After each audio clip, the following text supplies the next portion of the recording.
In this video, we are going to show you how to create a fade out effect in CapCut Mobile. Now, this is pretty simple and very easy to do, and CapCut's transitions are very professional and very smooth. So to do this, we're going to start from scratch. So I'm going to go to Edit, New Video, and I'm just going to choose a clip.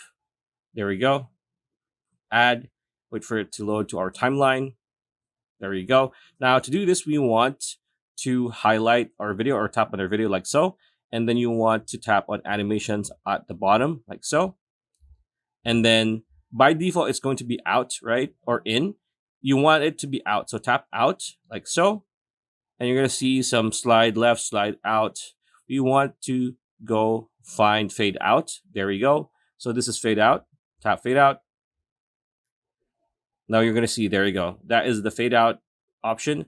Now, depending on how fast or slow, there is a bar on the bottom to adjust how fast the fade is going to be. There you go. The more you go left, the slower it is. There you go. And the more you put the meter to the right, the faster the fade is going to be. And once you are satisfied, you want to tap on the check mark over here on your right hand side like so. And that is going to be it. Pretty much it. This video. Hope you liked it. Like, comment, share, subscribe, ring that bell icon. See you on the next video.